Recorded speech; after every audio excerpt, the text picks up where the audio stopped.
So one thing before we get going into this,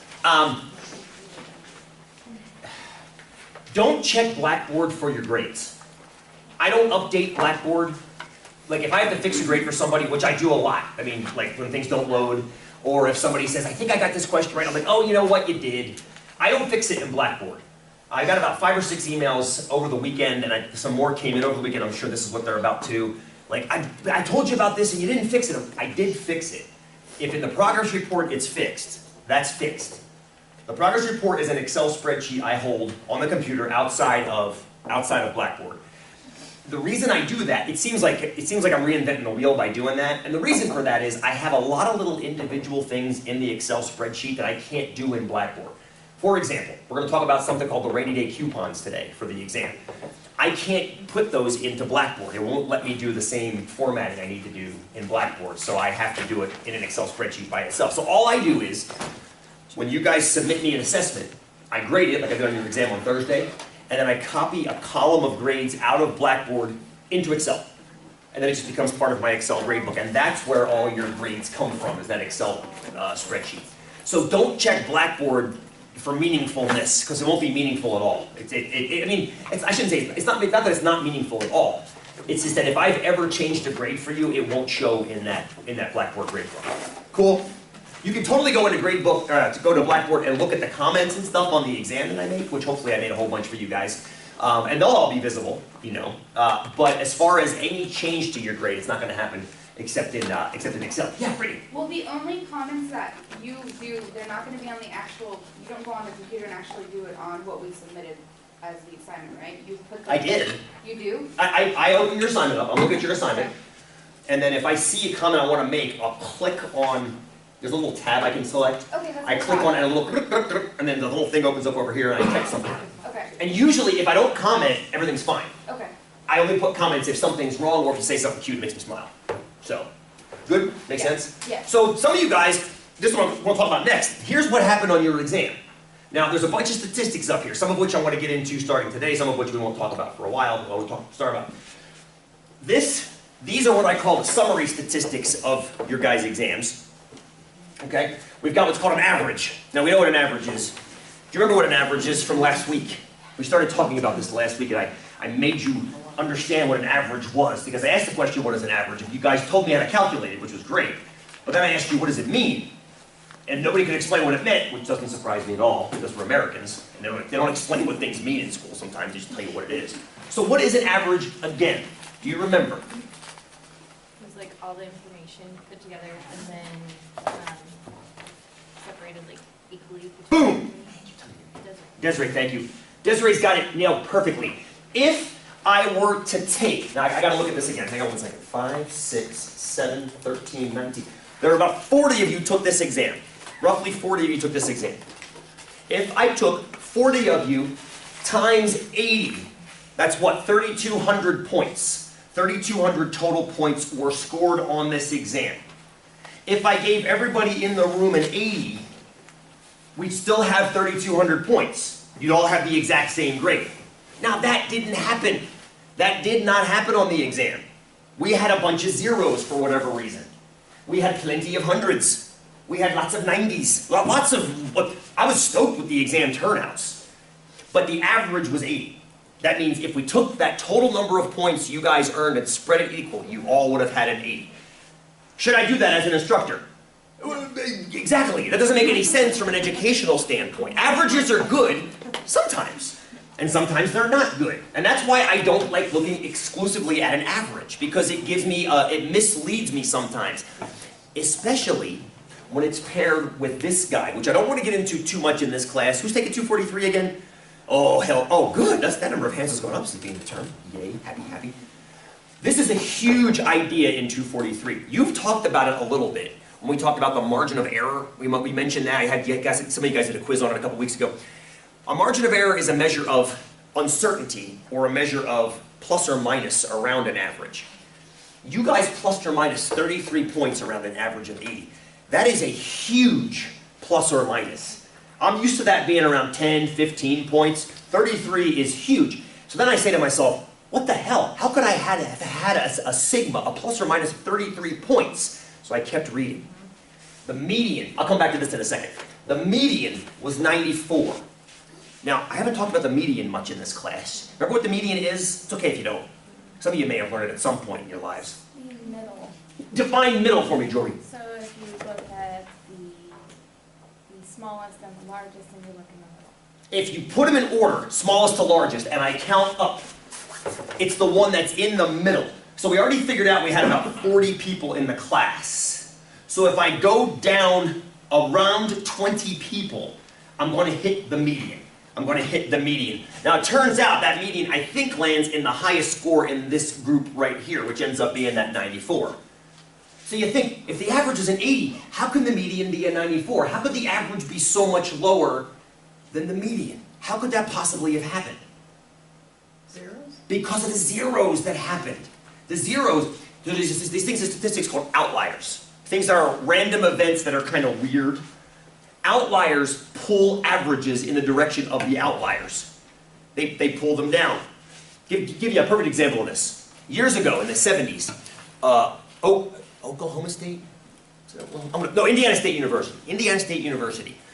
Business department, Indiana State University, released a pamphlet. They said, a graduate with a bachelor's degree in business from Indiana State University will, on average, make $10,000 more in their first year of work than a bachelor's degree holding candidate from any other school in the country. $10,000 more. This is 1970s too, so that's a big deal. I mean, it's a big deal now. It's an even bigger deal then. Were they lying? No. Good. No, actually they were not. Were they being misleading? Yes. Because who graduated from Indiana State University in the 70s with a bachelor's degree in business and went on to play professional basketball for the Boston Celtics for a long time, if I remember correctly? Larry Bird. Oh. They put his NBA salary in the calculation with the other business students. Were they lying? No, because all they said was a bachelor's degree holding candidate will make on average. Now, it wasn't lying, completely misleading, completely misleading.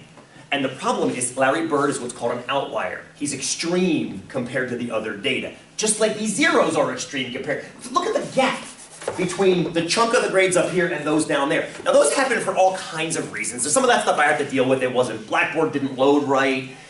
People misread instructions. There's all kinds of reasons why that happened.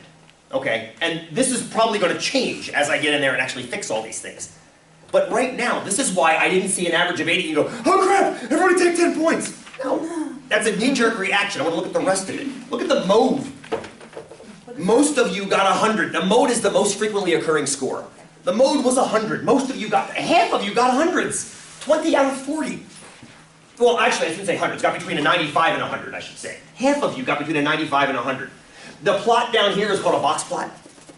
This shows you the distribution of grades by what are called quartiles. The highest quartile you can't even see because the highest quartile was all hundreds. The top 25% of the students in the class got hundreds. The next 25% down got between a 95 and 100. So right now, half of the class got between a 95 and 100, which you can tell by up here as well. The next 25% down averaged from an 80 to a 95. So now we're talking about 75% of the class going from an 80 up to 100. You feeling pretty good about this? You should be. Where does the weirdness happen? In the bottom quartile. From 80 down to the 0. All kinds of weird spread happened down there for all numbers of reasons. Whether it was Blackboard issues, whether it was people didn't read correctly. There's all kinds of reasons why it didn't happen. And we're going to fix those. We're going to fix those.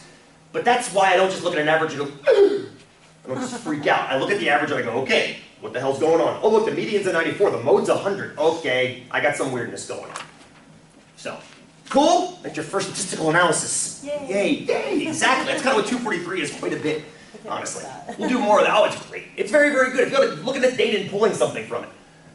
So I look at that and I feel stoked. I'm about to get stokeder, and here's why.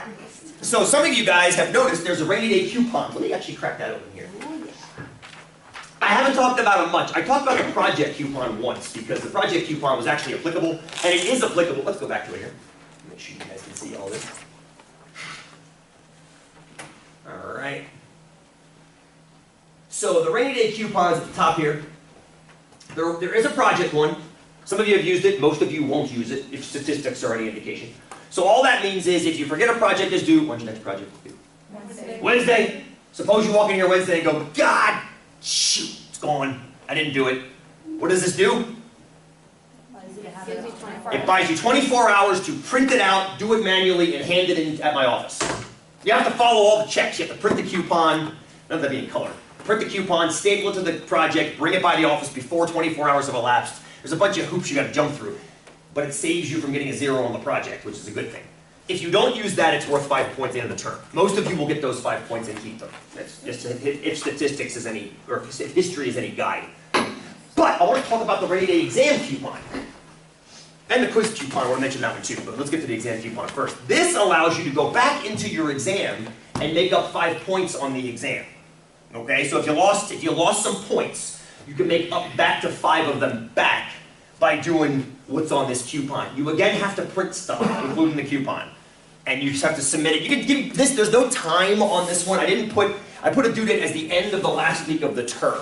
So you got 5 weeks to get this done and turn it in. I think it's better to do it earlier than later while it's fresh in your mind, personally speaking. I mean, you don't have to, but it's my personal opinion. But just take a look at the you must, it's kind of like a 10 Commandments, thou shalt not. The one thing I have to put on here, the corrections must be correct. I had to add that because I've been doing this for about 6 or 7 years now. The first year I didn't have that on there. People were turning in whatever. I was like, this isn't right. They're like, it never said you had to be right. I'm like, wow, okay, litigious society. Now it has to be right when you turn it in. So anyway, make sure you do check. And then hand it in. You can bring it to class, it's totally fine. There's no 24-hour time limit on this one. This is, I want you to go back and look. Why do I do this? 2 reasons. Give me 2. Number 1, Ash. We learn and we can get our points back. That's actually both of them right there. That was both of the reasons. I'm going to get you guys too. Number 1, you go back and look at it again, which means the exam isn't a dead assessment. Go back and look at it again. See if you missed. You might not have missed anything. Maybe you're one of the half of the class that got 100. Good for you. I apologize. That coupon isn't worth anything for you. My apologies. But if you lost 5 points, which also a quarter of you did, go back and fix those 5. Get the 5 back. Because I want you to learn again. But I know you won't go back and look at it unless I give you a carrot and points. So therefore, I help your grade too. Amy, what were you going to say? I was going to say, sometimes you learn more from your mistakes. Oh, hell yeah! They stick in your mind. Dude, Yeah. this guy right here. Yes, yes. I can recall the first million, and I'll forget this one too over time. One of my favorite lyrics from my favorite bands of all time. Yes, it's called First Failure. And it's, yes, there's so much truth in that statement. Brittany, please. I was just gonna say, because you understand life happens. Oh, God, yes. Oh, yes, of course, absolutely. And that's why I like having these. I'm going to have one more starting next term, now that I know Blackboard more. A Blackboard one time and one time only. It's okay to not use Blackboard. You can hand it to me in person. Coupon. I got to figure out how to weight it with point-wise, because Blackboard apparently has little red. I like Blackboard a lot more now. I do. Oh. I do. I like it a lot more. You know why I like it? I didn't tell you my epiphany? No. You within learn 5 more days. about it. Within 5 days. You hated it. I did. I hated it Wednesday, but I realized the problem isn't Blackboard. The problem is you guys aren't trained to use Blackboard. And a very small percentage of you are having a hell of a time for lots of reasons, whether it's interfaces, whether it's Macs, whether it's whatever, of getting stuff turned into a format that I can see. Now, the thing is, that very small percentage of you, and I don't mean you, I mean all my students, I hear from them all the time. So I was getting this biased view of Blackboard that all my students were having a hell of a time. And when I actually went and spent 20, 30 hours over the past week in there looking at it, I'm like, people are having a fine time in Blackboard. It was just a very small percentage that weren't. So I decided all I got to do is have a little learning session on the first week of class every term for those who can't get Blackboard. I already have the first thing. I'm going to make a new quiz, a new series of quizzes up. Take these 3 PDF pages, merge them into one. There's one quiz, or one part of the quiz. Go to this website, take a screenshot of this picture, paste it into a Word document, and submit it to Blackboard. There's a part of the quiz. I'm going to make a quiz that's just submitting stuff, random stuff, not math stuff. And I'm going to tell people, if you can't get a 10 on this quiz, then you got to be here on Friday at 8 o'clock in the morning in this computer lab, and we'll learn how to do stuff together. That's what I figured out. Blackboard's working great for like 98% of people. It's pissing 2% of people off an awful lot. It was pissing me off 110%. But now I realize everything's fine except for those 2%, and I don't want to lose those 2%. So yeah, I'm good now. Epiphany. Don't be a hater, you gotta learn how to play the game. That's what I'm saying, right? Yeah. That's what I'm saying. Actually, that's what you said. But The point is, I thought it was a more systemic problem of all my students. That's why I hated it so much. It was keeping my students, I thought, from showing me what they knew. Now I know I just gotta fix 2%. Have little meetings, a little seance, a little pizza party with Blackboard. Cool? Good. And there's also one for the quizzes. There's a rainy day quiz coupon. A few of you asked me about this. Some of you tanked a quiz here and there. You got like a 2 on a quiz, which is totally fine. You do know it hurts your grade though. Not as much anymore, because now you've got this huge chunk of exam points in, which is going to pretty much negate those. But you can make one quiz up to get the full 10 points back on it. The way you correct it is the same as you correct for the exam. So just make it, that's why it's such a short little piece of writing. It's just basically says look up here and do the same thing up here. Yeah? So, but if we do more than 10 quizzes, you choose the best scores out of No, all of them? I use every quiz you give me. Okay. That's as soon as you submit a quiz, that's you admitting, yes, I want you to use this. Does that make sense? And historically, as you saw from the, well, you don't remember this anymore because it was 6 weeks ago. Historically, the more quizzes students do, on average, the better their average gets. That's an average, right? Yeah. That's because as Desiree told me, that's like a socialistic kind of thing. But that's all I can look at. I can't look at individual people. I can't look at an outlier and say, this person did 20 quizzes and failed my course. That's an outlier, right? On average, grades go up as more quizzes are done. Fair? So yes, when you submit a quiz, you're admitting to me you want me to grade it. Good? Any other questions? That was a lot of non-math. Well, some math, I guess. Some math, some stats. But I want to make sure you guys knew, you guys kicked that exam's ass. Well done. I mean, seriously, well done. It was a pleasure to look at your work. I loved watching you guys puzzling through the Pilot Butte problem. How to measure this trail? Good, go figure it out. That's why I give you 3 weeks to figure out how to measure that trail. Think about it in life. How often do you know exactly what you have to do when you have to do it? The funny thing is, I solved that problem literally 2 minutes before the deadline. Excellent! You didn't start it 2 minutes before the deadline, did you? No, Okay. I started it 3 weeks ago and I kept like spacing out. Well, that's okay. Again, Judge, why I give you 3 weeks, Then it might take you 3 weeks to find that 2 minutes. Then I watched the movie, one of the movies that you put on Video. the videos, and I Okay. decided to measure it with a string. Oh, I meant the Burma Road. You watched the Burma Road one? Yes, good. I forgot I made a video for Well, that. I didn't have string, so I used like the thing from my backpack. I've made thousands of videos at this point, and I've lost track of which ones I've made, which ones I haven't. So good. The Burma Road, I forgot the Burma Road video actually. Yeah, that happens all the time if you guys ever use a topo map. And I think, how many of you have, besides on my exam, have used the topo map before? Only a couple of you, only a handful. Right. If you guys climb mountains, like you ever climb Mount Jefferson or not Mount Hood, but maybe like Mount Jefferson or a remote peak, you probably want to use a topo map to figure out where you are. It gives you good indicators of where things are. Like, you're looking at a mountain, and you're like, okay, I want to go up there. Well, you might want to look at the topo map and make sure there doesn't have like a 100-foot cliff that you have to negotiate on it. And the topo map will show you that. That's why I like sneaking those in here and there. You can, of course, if you choose your own adventure, you can choose not to do that one. How many of you guys did the Burma Road quiz? Yeah, only a couple of you. That was I love that one because it was a student idea. Which it's funny. I saw the student that asked me that question a couple days ago, and she's like, oh, "It's not any easier to walk up the damn thing." I'm like, "Well, take smaller steps." She's like, "It's gonna take you forever to get there." I'm like, "Try it, see." And this works for anybody climbing up a very large, like Burma Road or like a mountain. Take smaller steps, and if you get tired, turn around, take some backwards. She's like, "I can now beat my husband up the hill because you're going more efficiently by taking smaller steps." It's kind of like when you're riding a bike up a hill, downshift. Downshift 1 or 2 gears down, you'll be more efficient. Your heart won't have to work as hard. Your muscles won't have to work. You won't go hypoxic so quickly. Is that what you're going to say, Amy? That's what I was going to say. You won't be burning so much oxygen. You're spreading it out. Good. There's a physiological thing. Lance Armstrong taught me that before he was busted for doping, but he taught me how to be efficient in the mountains. And I've always respected him for that because like he figured out that if I down, he's always in 1 or 2, he was always in 1 or 2 gears down from his competition. Have you ever seen him in the mountains? Not granted, he was doped to the gills, but still, he was still a physiological freak before he was doping.